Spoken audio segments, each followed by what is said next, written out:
Welcome, comrades, to this first of a two-part educational on the question of the capitalist state and our Marxist understanding of the nature of that state. We're going to be looking in particular at Lenin's State and Revolution. Today we'll be talking about chapters 1 through 3, well, the preface, and also chapters 1 through 3. And in the second part of the educational, which will take place in a few weeks, we'll deal with the final 3 chapters of Lenin's famous seminal pamphlet, State and Revolution. I want to say a few things first about Lenin's style of writing. I don't know how many of you have done a lot of reading of Lenin. Imagine at least some of you have. Those of you who are familiar with Lenin's writings will know that with very few exceptions, Lenin would write pamphlets, articles, even major works, not just as an abstract theoretical exercise, but to address burning issues of the day, of the revolutionary process that was unfolding in Russia from the late 90s, the mid 90s, the 1890s, and certainly through the first Russian Revolution in 1905 to 1907, and then of course the 1917 revolutionary upheavals and the victory of the October Socialist Revolution, right up until the point of his death in 1924. And because that he was addressing concrete issues that were surfacing within the workers' movement and within the revolutionary movement, his writings are often polemical. That is to say, he is challenging ideas that he thinks are erroneous and in some cases harmful to the workers' movement. And actually is one of the things that attracted me to Lenin's writings when I first started reading the Marxist classics. I joined the Communist Party in 1977, so what is that, about more than 40 years ago. And after I actually signed a card, that's when I decided, well, I better pull my bootstraps up and start developing an understanding of Marxist-Leninist theory. And I read lots of writers, Ho Chi Minh, Che, Fidel, other communists, but of course with a particular focus on the founders of Marxist-Leninist theory, Karl Marx, Friedrich Engels, and Vladimir Ilyich Lenin. And of those 3, although I was dazzled by all of them, I certainly enjoyed reading Engels' works. I found Engels a little bit more easy for my fragile mind to understand than Marx. Sometimes Marx can be sometimes pretty difficult. But I loved Lenin the most precisely because he was feisty. He would get into very sharp arguments with others on the left at the time, not only in Russia but elsewhere in Europe, where the revolutionary movement was maturing, was seething, and often even with other members of the party, whether they were Mensheviks or even within the Bolshevik party itself. It was a kind of a combative style of writing. The problem, however, for a lot of people reading Lenin is that they don't know who's that person, who's this person that Lenin is arguing with. And it can be very interesting, actually, to go through the endnotes, to go through and even to do Google searches of these other people to find out exactly who they were and what they advocated, what they put forward, and what kind of role that they were playing at the time in the revolutionary process. But that takes a lot of time to do that, and so in many cases I just urge people to not be distracted by the trees and to see the forest. Try to extract the kernel of the theoretical points that Lenin is trying to raise and not get distracted by by his particular arguments with this person or that person. Secondly, I wanted to just make a comment about the time, place, and circumstance that Lenin wrote this particular pamphlet, State and Revolution. He started it in August and completed it in September of 1917. This was a really tumultuous moment in the revolutionary process in Russia. It was after the February Revolution of 1917. This was the you could say bourgeois democratic revolution that overthrew the power of the Tsar and removed Nicholas II from and the Tsarist monarchy. It crushed that, and it put in place a very kind of unstable situation, which at certain junctures was actually described as dual power. That there was a kind of an emergence of an attempt to form a bourgeois democratic state with the rising bourgeoisie. The bourgeoisie in Russia at the time was rather weak, but nevertheless they wanted to rule the roost, and so to control the levers of government and of political power. And they were joined by reformist elements and even some of the self-identified Marxists and socialists and communists of the day, by the Mensheviks and the socialist revolutionaries and so on.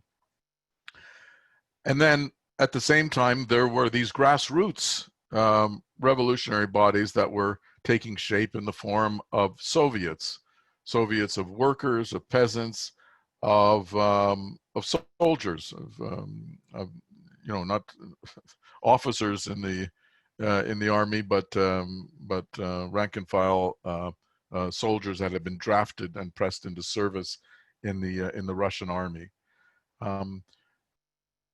So he wrote this right in between February 1917 and October, which was the culmination of the socialist revolution, the victory of the socialist revolution, a little over, just short of 2 months after he had written this leaflet or this pamphlet, the October socialist revolution, which in the modern calendar is actually November 7th, but nevertheless, at the time, using, I guess, the Gregorian or whatever the calendar was that they were using, was October 25th.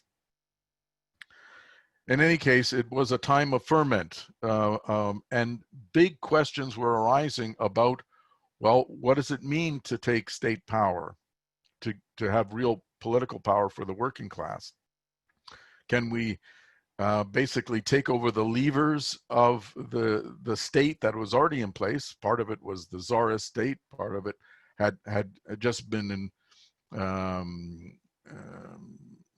preliminary form of a bourgeois state that was emerging after February of 1917, or do we need a new type of state? So all these questions were not just abstract theoretical questions, they were very practical at the time and place, and that's why Lenin felt it was necessary to write. Of course, it was also in the middle of a world war, and Russia's particular involvement in that war against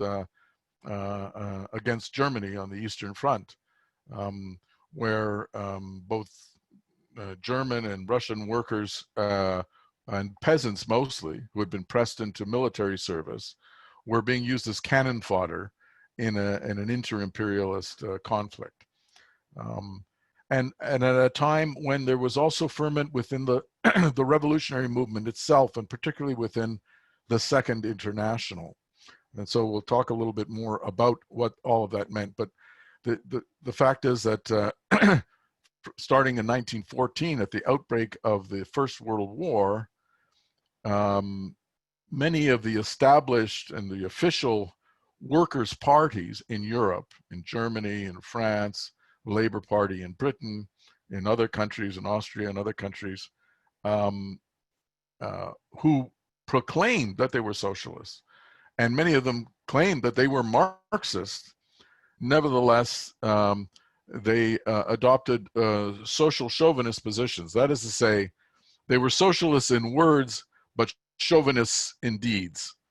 So yes, they claimed to be workers' parties, but when push came to shove, they voted in their respective parliaments for war credits. That is to say, for loans, financed loans to power the machinery of war, either for Germany or France or Britain or other countries.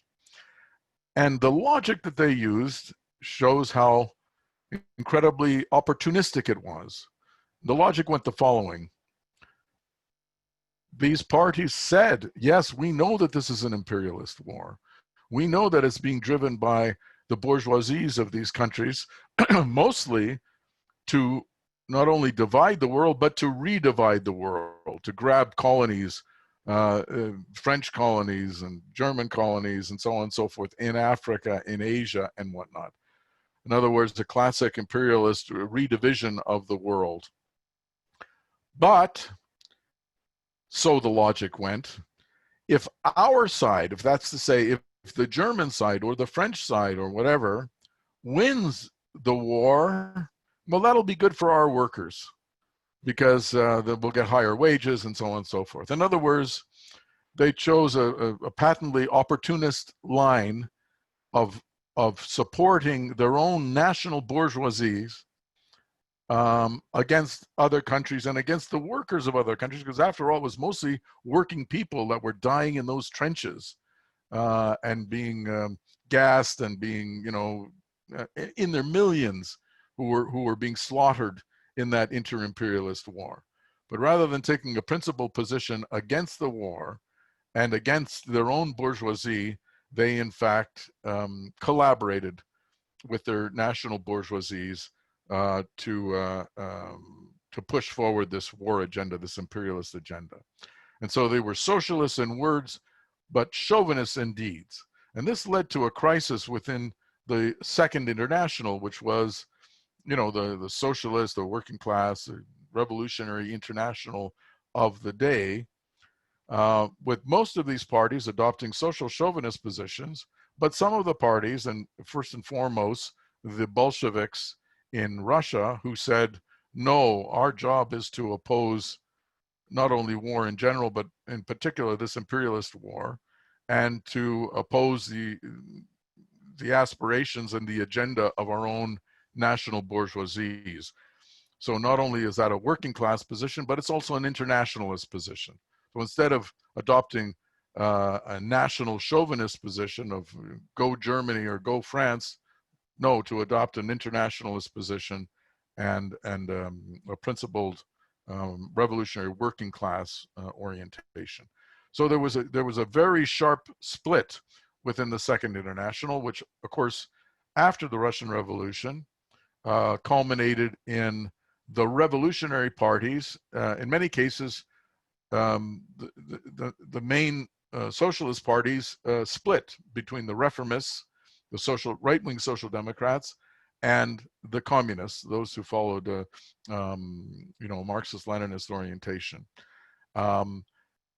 In some cases, there wasn't a split, but new parties were formed, revolutionary parties were formed, and they affiliated to the Communist International, which became the Third International. So if you're wondering why was there a Second International and a Third International, that's why it came about. Because of this very intense, and this was not, again, a theoretical debate. This was a very practical debate. People were being shot and slaughtered in the battlefields of Europe. And so it became a fundamental question, which side are you on? Are you on the side of the workers, or are you going to ally with your own national bourgeoisies? So it was in that climate, in that circumstance, that Lenin felt it was really important to address this whole question about the state. And why? Well, it was actually in those parliaments that these parties voted along with their own national bourgeoisies. And they did it on the basis that, well, we're not supporting the bourgeoisie. The state is somehow separate from the class struggle. It stands independently and above the question of the the contradictions and the struggle, if you will, of the two main classes in society, the working class and the bourgeois class. And so the question of what is the character of the state and what is the orientation that Marxists and revolutionaries need to take towards the state was a pretty immediate issue. And that's why Lenin wrote this pamphlet and why it's considered to be one of the most significant contributions that Lenin made. He made a number of important contributions to the development of Marxist-Leninist theory. His writings on imperialism, highest state of capitalism, his conceptions about the role of a vanguard party, of a revolutionary party, going right back to some of his earliest works on what is to be done and so on and so forth, one step forward, two steps back, where he talks about what kind of party do we need and what are the principles that the party should be based on and so on. He made many important theoretical and important political strategic contributions to the warehouse, if you will, of Marxist-Leninist theory. But this work is certainly one of those seminal contributions. So in the preface, which is very short, it's only like 2 pages, you know, all of his writings, and I'm going to highlight some particular points that he makes in these 3 chapters and in the preface. But that's not to take away from everything else, because every sentence, every line of what Lenin wrote is rich with content. So I want to say that before proceeding to highlighted portions. It's not to take anything away from the rest of his manuscript. But in the preface, he makes the following points: that the imperialist war has immensely accelerated and intensified the process of transformation of monopoly into state monopoly capitalism. This is a very important concept because, you know, today even we refer to state monopoly capitalism, and it's to point out that the core of the capitalist class, that is to say the monopoly core, in a way fuses with the state apparatus so that it operates as a kind of a single machine. And so he's pointing out that the imperialist war, the First World War, accelerated that process of that transformation from monopoly capitalism to state monopoly capitalism. And the unprecedented horrors and the miseries of the protracted war are making the people's position unbearable and increasing their anger. The world proletarian revolution is clearly maturing, which it was, and it certainly seemed that way from the vantage point of Russia. It's important to remember that after the victory of the Russian Revolution, there were other revolutionary outbreaks. They weren't successful, but in a number of other countries, there was an upsurge in revolutionary action, the most significant of which was in Germany itself, after Germany lost the First World War. And in the wake of that defeat, there was, in 1919, a big revolutionary push, which wasn't successful, but it was nevertheless very significant. But at the time, in many parts of Europe, there was an upsurge in the working class movement, the revolutionary movement. And so he says the question of its relation to the state is acquiring practical importance. And he goes on to say the elements of opportunism that accumulated over decades of comparatively peaceful development, that's to say from the time of the Communist Manifesto, which was written in 1848, right up until the outbreak of the war in 1914, that these decades of comparatively peaceful development have given rise to a trend of social chauvinism, which dominated the official socialist parties around the world. This trend, socialism in words and chauvinism in deeds, is conspicuous for the base servile adaptation of the leaders of socialism to the interests not only of their own national bourgeoisie, but of their state. For the majority of the so-called great powers have long been exploiting and enslaving a whole number of small and weak nations. Excuse me. And the imperialist war is a war for the division and redivision of this kind of booty. The struggle to free the working people from the influence of the bourgeoisie in general and of the imperialist bourgeoisie in particular is impossible without a struggle against opportunist prejudices concerning the state. So here again, he's saying that it's not just a question of having a correct understanding of the state, but struggling against opportunists who basically have erroneous views on the state. And throughout the whole pamphlet, of course, you will get that impression that this is what he's trying to do. So we now move to chapter 1, where he gets into some of the basic fundamentals. What is the state?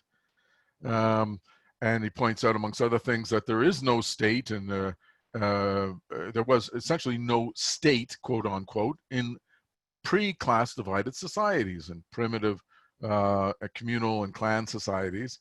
There was certainly an armed body to protect the clan or to protect the village or what have you, but there was no state in the sense that he explains, and Marx, by the way, basing this on Marxist writings and Engels' writings, that the emergence of the state really comes about with the division into classes and their struggle between the classes. In a slave state, between the slave owners and the slaves. So the slave owners needed a state to control the slaves and to put down slave revolts, Spartacus and others and so on.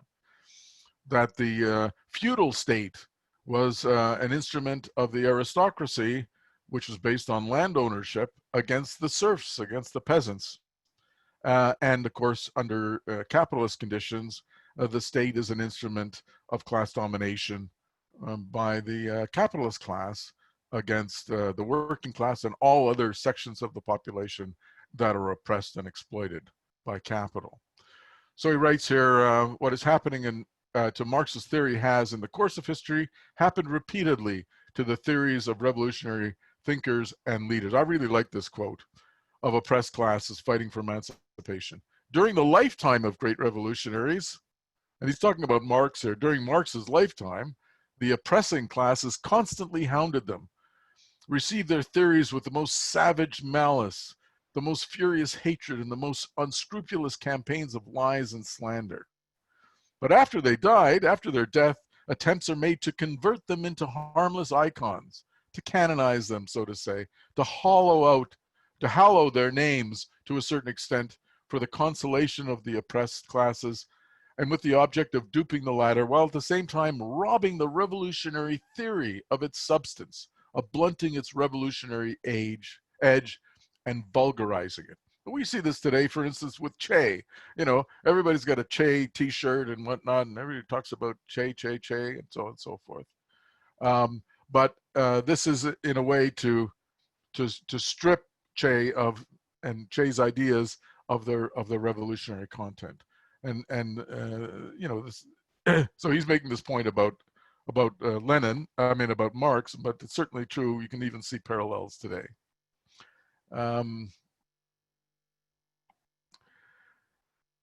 Hang on a second. I just want to make sure I'm not skipping over stuff here. Yes, so he goes on to say that the state is, therefore, he's quoting from Engels, is by no means a power forced on society from without. In other words, some independent force. Rather, it's the product of society at a certain stage of its development.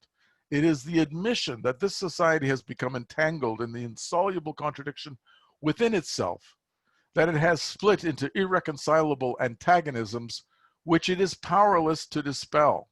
But in order that these antagonisms, these classes and conflicting economic interests might not consume themselves in society in fruitless struggle, it became necessary to have a power seemingly standing above society that would alleviate the conflict and keep it within the bounds of order.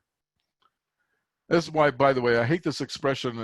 It's used a lot even by progressives nowadays about a rules-based order in the world and whatnot. Well, the order in the world is an imperialist order, just like the idea of law and order in society is essentially a slogan to uphold the status quo, which is the rules and regulations and the enforcement, including the repressive apparatus of the use of the police, the standing army, the courts, the prison systems, and so on, to maintain that order.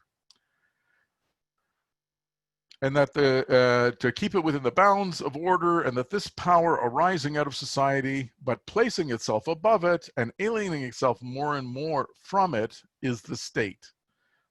So here Engels, that Lenin is quoting, is getting at this whole question of how it comes to appear that the state is separate or somehow above classes. And Engels, of course, is making the case that no state is comes from above or from without, and that in fact it is an instrument of domination to maintain the order that serves the ruling class in any society. He then goes on to focus particularly on Kautsky and other opportunists within the Second International, who then deny therefore, the need to crush the bourgeois state. They argued, in fact, that, well, the state is somehow an independent structure. It has its constitution, it has its courts, it has its parliaments and cabinets and whatnot, and that somehow this is independent of the various contending classes in society. So therefore, all we need to do is elect a new government and take over, in other words, inherit the existing state, which is a bourgeois state, and has been designed specifically to advance the interests and protect the interests of the ruling class, that somehow we don't have to change that state, we just have new people. We put new people in new positions. We have new ministers and new deputy ministers and new people in charge of various government commissions and blah, blah, blah. New police chief. You get the idea, right? So he writes, according to Marx, the state is an organ of class rule, an organ for the oppression of one class by another. It's a creation of order, which legalizes and perpetuates this oppression by moderating the conflict between classes. In the opinion of the petty bourgeois politicians, however, order means the reconciliation of classes and not the oppression of one class by another. We often hear about this talk about, you know, we need reconciliation between you know, the existing order and indigenous people. So we need class reconciliation between unions and capital and so on. And the state can help to facilitate this reconciliation of classes. And what Lenin, and of course based on Marx, is saying is that that's an illusion. And it's a dangerous illusion because it leads basically to reformism and opportunism in the working class movement. So he goes on to say, on the other hand, the Kautskyite distortion of Marxism is much more subtle. Theoretically, it's not denied that the state is an organ of class rule or that class antagonisms are irreconcilable, but what is overlooked or glossed over is this: if the state is the product of the irreconcilability of class antagonisms, in other words, if the state, that's its very nature, is because of the class struggle and the irreconcilability of class antagonisms, if it's the power standing above society and alienating itself more and more from it, it's clear that the liberation of the oppressed class is impossible, not only without a violent revolution, but also without the destruction of the apparatus of state power, which was created by the ruling class and which is the embodiment of this alienation. So this is a kind of an interesting thing that we can get into discussion about. I mean, at the time, in circumstances where there wasn't even universal suffrage, and where there was a very sharp and open class repression of workers who were trying to form unions and so on and so forth, the only option available was violent revolution. Well, People might say, well, what about today? What about the Bolivarian revolution in Venezuela, for instance, which has been done largely through the ballot box? Well, these are very interesting discussions. We need to look at that question. And we'll come back to this later. But let's take the case of Venezuela. In Venezuela, it is still basically a capitalist state. You have a progressive government that says that it wants to build socialism in Venezuela. It's taken some very important, and I don't think we should be dismissive of it, some very important initiatives over the past 20 years. It's under very sharp attack right now and has been for several years by US imperialism. Actually, since 1998 when Chavez was first elected, but certainly in recent years that the intensity of the imperialist attack on Venezuela has got sharper and sharper.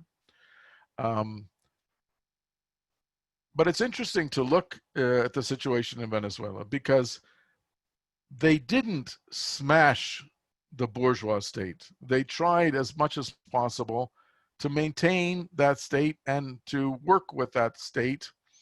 We're not just talking about the police and the army and so on and so forth, but the whole state, not just the parliaments or the legislatures or what have you, the city councils and what have you, but the ministries, all of the bureaucracy associated with the state apparatus, the educational system, and so on. So they tried to inherit that state and change it from within.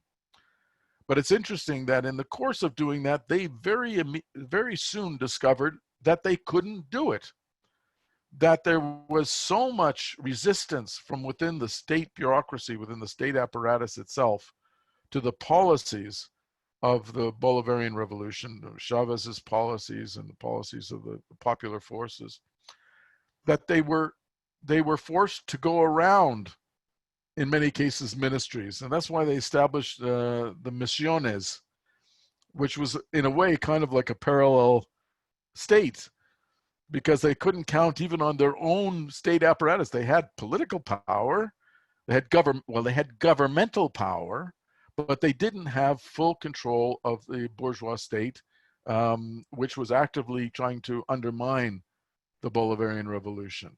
And that continues, by the way, to be the situation in Venezuela. So even though we might refer to it as the Bolivarian Revolution, it's an unfinished revolution. It's an incomplete revolution. And that is because the working class in Venezuela has not yet achieved true political power, and to be in a position where it can smash the existing state and build a truly new proletarian state. It goes on further to say, a state arises, a special power is created, special bodies of armed men, and every revolution, by destroying the state apparatus, shows us the naked class struggle, clearly shows us how the ruling class strives to restore the special bodies of armed men which serve it, and how the oppressed class strives to create a new organization of this kind, capable of serving the exploited instead of the exploiters. It goes on to say, because the state arose from the need to hold class antagonisms in check, but because it arose at the same time, in the midst of the conflict of these classes, it is, as a rule, the state of the most powerful economically dominant class, which through the medium of the state becomes also the politically dominant class. So it's economic dominance of capital in the marketplace and in the production of goods and services, in commodity production and so on. Through the medium of the state also becomes the politically dominant class. And that's why any illusions about the state being neutral is precisely that. It's an illusion.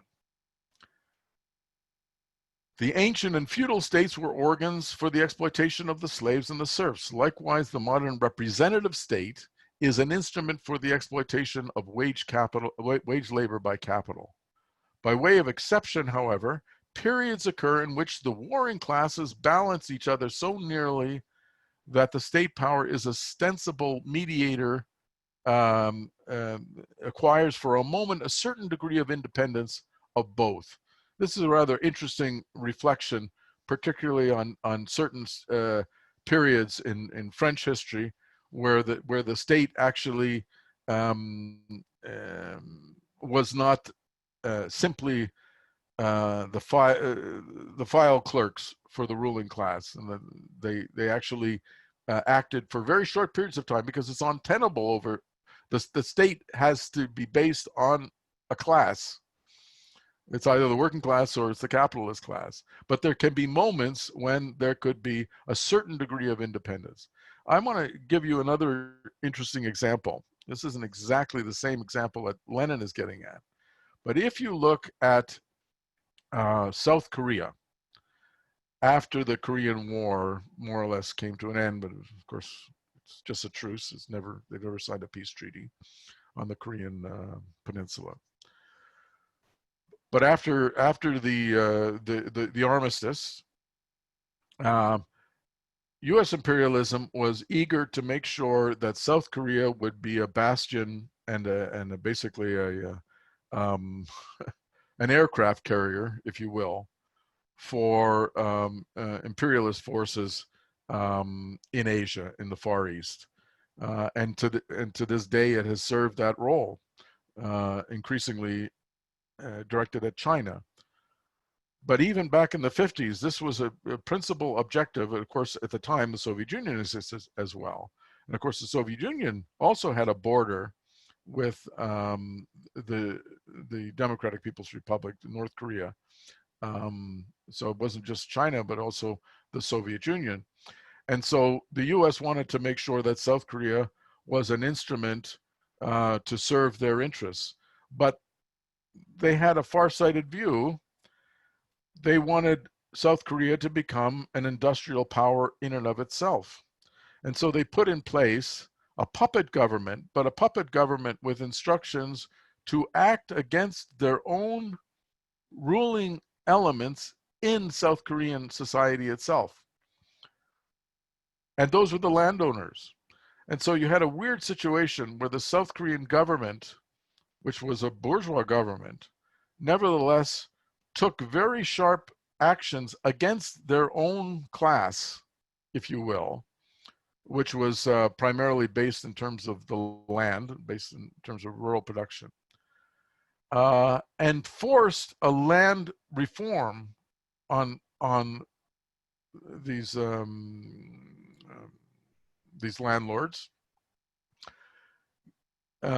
transformed the countryside, freed up labor from the countryside to go into the cities to then be used as a new proletariat, a new industrial workforce for South Korean industry. So you had a kind of interesting situation where the South Korean state was actually acting against their own bourgeoisie, or you could say their landed gentry, in order to bring about a transformation that was in the best interests of imperialism as a whole. Okay, enough about that. Then Engels goes on to talk about a really fundamental question, and that is, of course, the further on the independence of the state and what have you. And he writes that the state then has not existed for all eternity. There have been societies that did without it, had no idea of what the state was and what state power was. At a certain stage of economic development, it was necessarily bound up with the split in society into classes that the state became a necessity owing to this split. We're now rapidly approaching the stage of development of production in which the existence of these classes will not only will be cease to be a necessity, but will become a positive hindrance to production. He's talking about the transformation from capitalism to socialism and ultimately to communism. And so he's saying that the state has never been eternal. There were periods, particularly in communal society before the class divisions arose within, based on private ownership of land and property and so on. when the state didn't exist, and also that Marx and Engels begin to elaborate a view even before the time of their writing of the Communist Manifesto, that just as it hasn't always been with us, so the state will not always be with us. And that when we reach the point of a classless society based on the basis of free and equal association of producers, that the whole machinery of the state will be turned into essentially a museum of antiquities next to the spinning wheel and the bronze axe. So it's kind of an interesting turn of phrase, but Engels is basically saying that, well, you know, it's a temporary phenomenon, the state, and it serves the interests of the ruling class and class divided societies, but it's not always going to be with us. Further on, of course, he then elaborates about the question of the withering away of the state. And here, it's an interesting question because communists have a different view of this question, obviously, than reformists, and I'll get to that in a moment, but also anarchists. The anarchists want to abolish the state immediately, tomorrow, smash the state and just have kind of self-governing. The reformists talk about, well, we'll have socialism, and gradually over millennia, the state will gradually wither away. But the Marx and Engels, and certainly Lenin, following in their wake, point out that the proletarian revolution must abolish the bourgeois state, right? Maybe I should read the whole quote here. Engels speaks here of the proletarian revolution abolishing the bourgeois state, while the words about the state withering away refer to the remnants of the proletarian state after the socialist revolution. So there's the big difference. The reformists just talk about the gradual withering away of the state, including the bourgeois state. The anarchists want to abolish the state completely the morning after the revolution. But Engels is saying that the working class, as it becomes the leading class in society with political power, must move to abolish the bourgeois state and then build a proletarian state after the socialist revolution, and that it's the proletarian state which will wither away as society moves from socialism to its most advanced stage, which is a full communist society, where there are no class divisions, there's no basis for having an instrument of repression, but rather you know, a society of essentially a cooperative society of producers.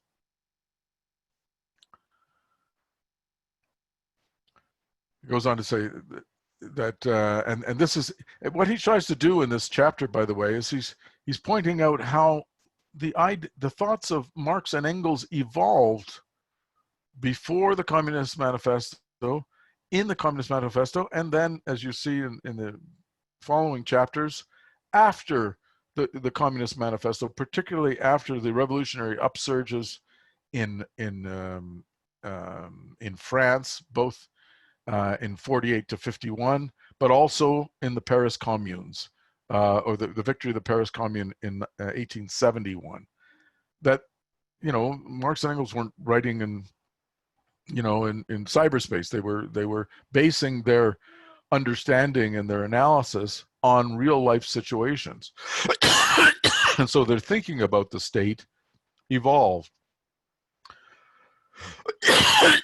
And so then in the Communist Manifesto, they go further. They say, we have seen above that the first step of the revolution of the working class is to raise the proletariat to the position of the ruling class, to win the battle of democracy, because the working class is the vast majority of the population, right? Bourgeoisie is a very small part of the population. So there is a battle for democracy, real democracy. And when the working class wins that, the proletariat will use its political supremacy to wrest by degree all capital from the bourgeoisie, to centralize the instruments of production in the hands of the state. That is, the proletariat organized as the ruling class.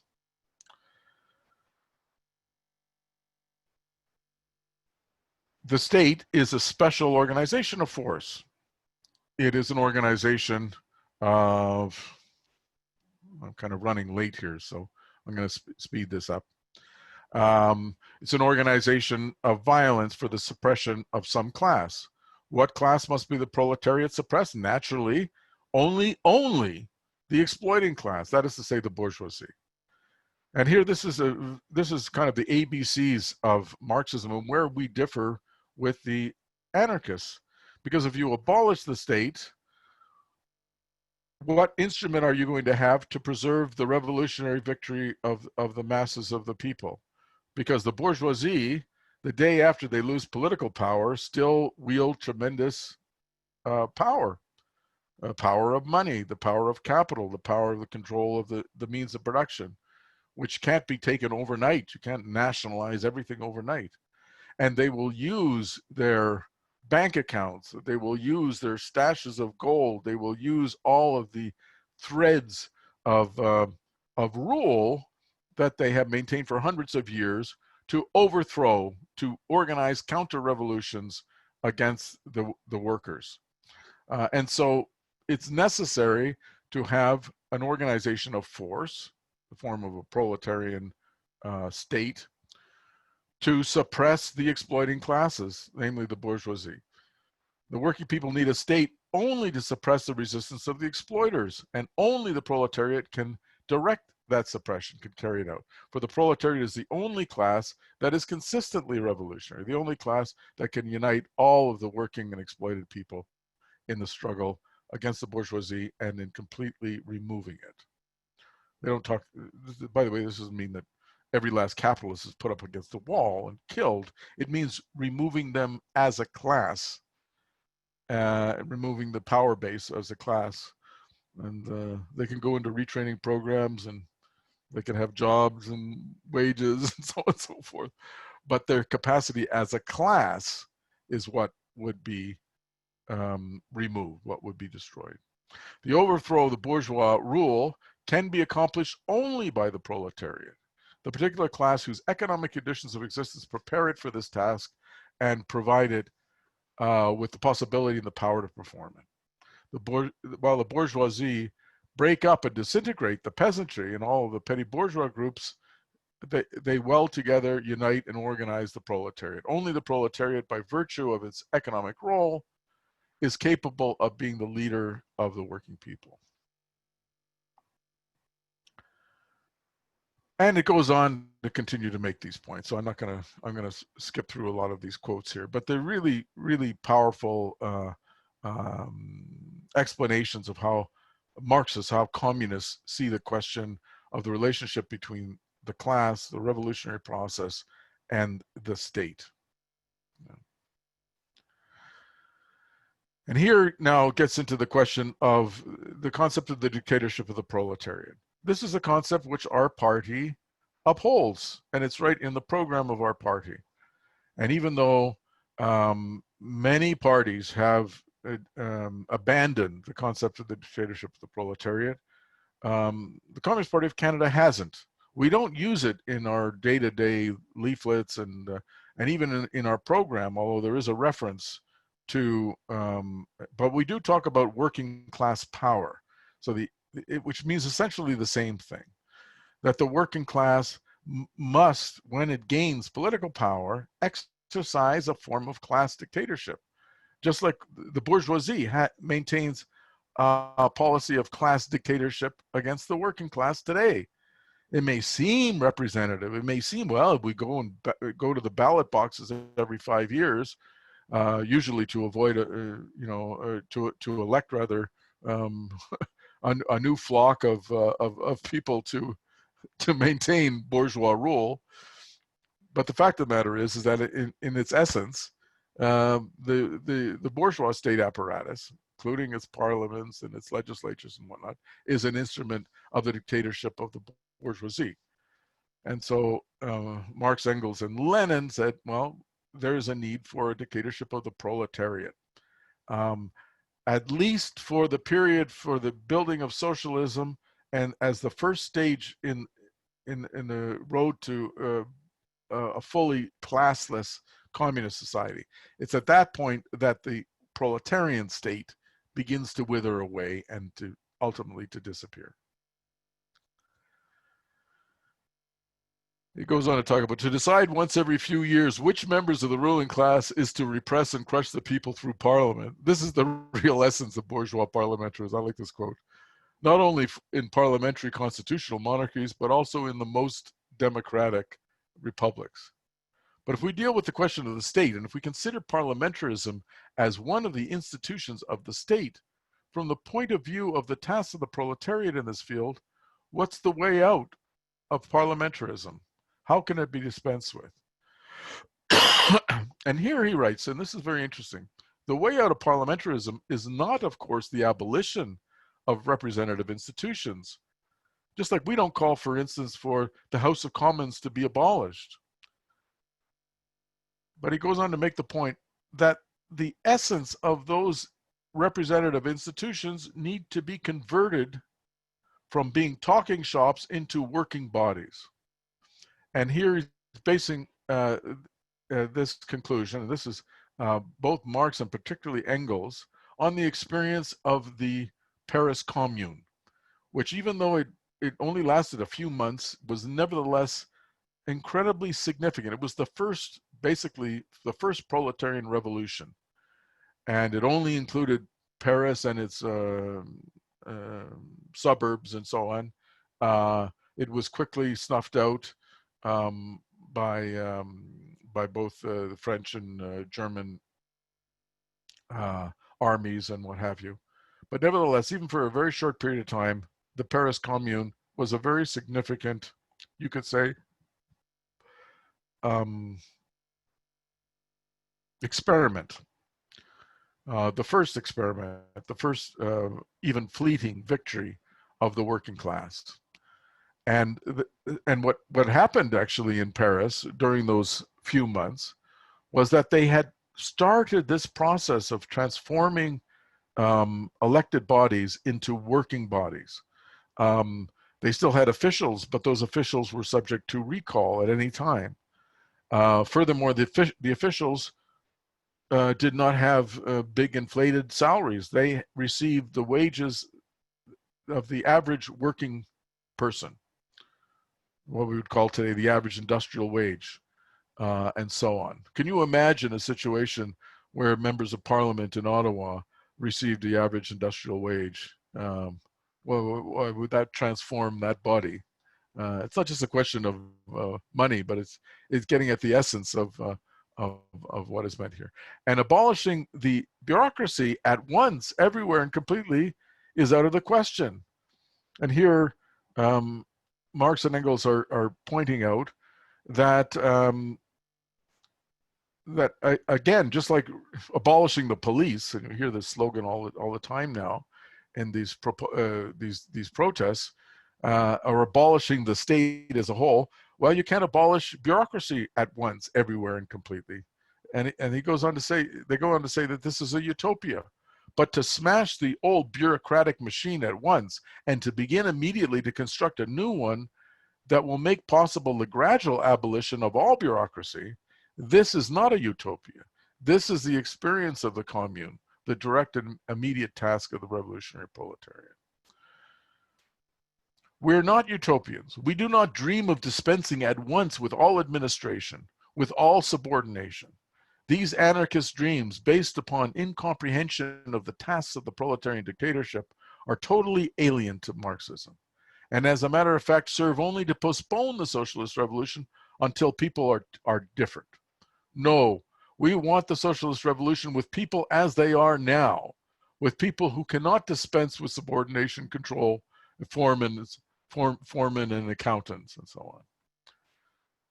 So in other words, to saying, well, you know, we can't be utopians or nihilists and say that, well, we're going to wipe you know, um, we're going to start with a clean slate.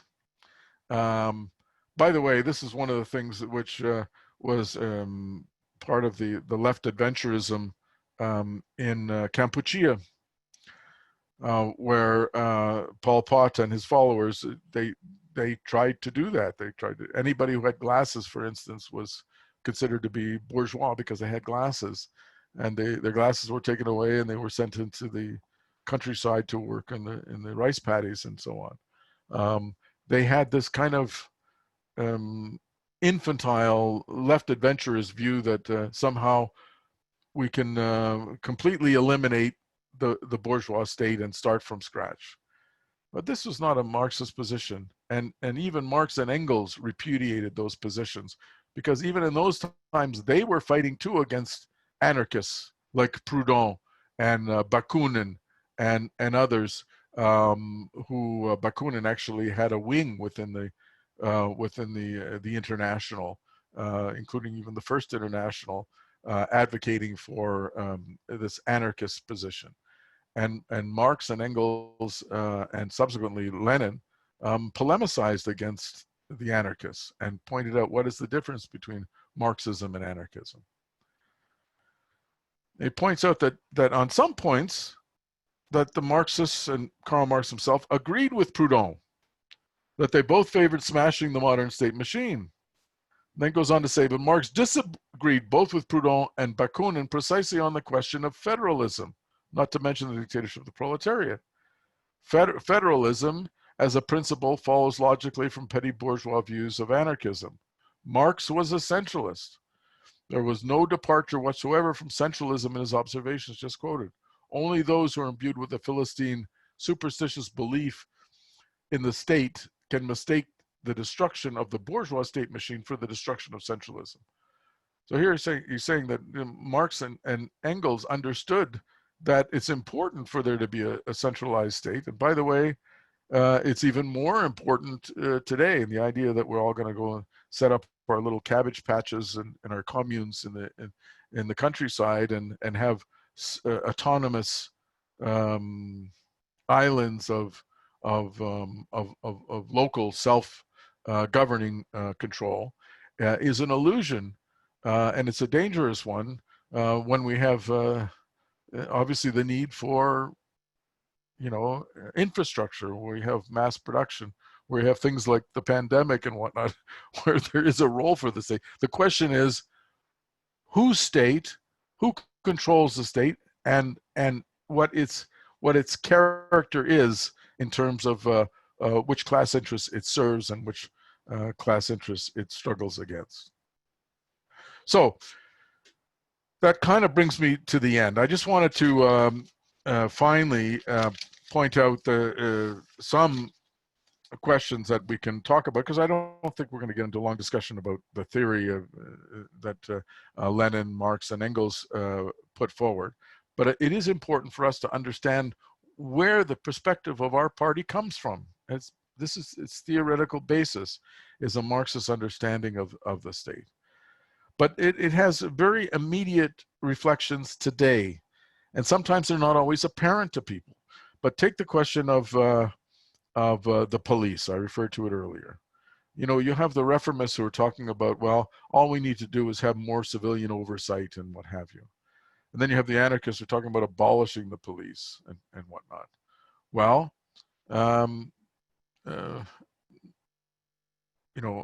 so here we get into the question of reform and revolution.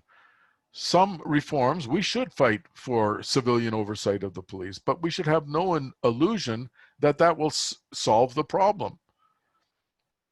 It provides another basis for us to continue to struggle against the most grotesque violations of people's rights at the hands of the repressive apparatus.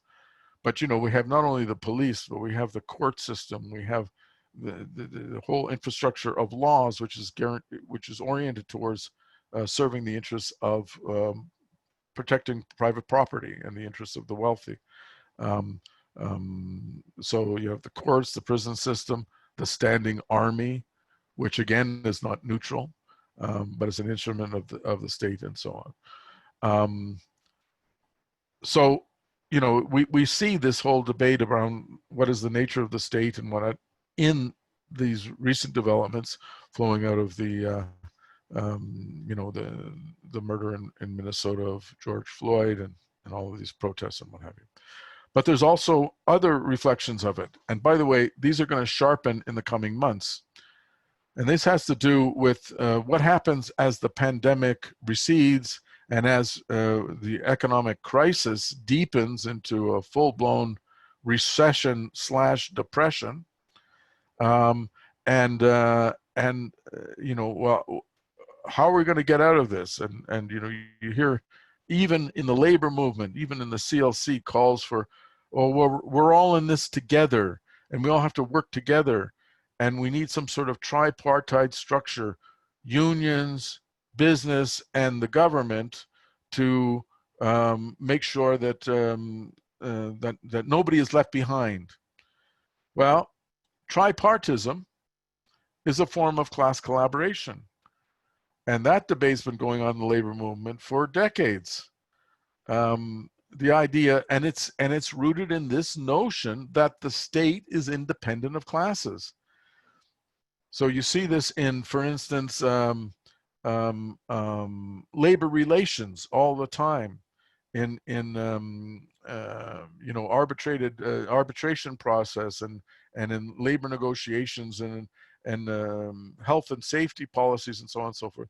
This idea that, well, somehow we have one union representative and one person from business and somebody from government, that's fair. But it's a stacked deck. It's always 2 against 1, because the state is an instrument of the capitalist class. It doesn't mean, by the way, that from time to time we might win victories in a labor court or in a human rights commission. And it doesn't mean that we shouldn't fight those issues out at various levels. But what it does mean is that we have to have a far-sighted understanding of what we're really struggling against, and what the state really constitutes, even in, you know, current advanced conditions. And it also finds reflection, for instance, in the rise of nationalism. How are we going to deal with this crisis if every country, and if the workers in every country, start saying, well, we have to side with our own big business and target China, for instance, because China's competing with us, or some other country is competing with us, or we have to compete with American workers and whatnot. The danger of being drawn into nationalism and chauvinism, obviously not as sharp as it was in World War I, where these parties actually voted war credits for their own bourgeoisie to wage war. But this is there is this danger today as well, of losing sight of the need for an internationalist and a class-based approach within the working class movement, and to fight for that within the labor movement.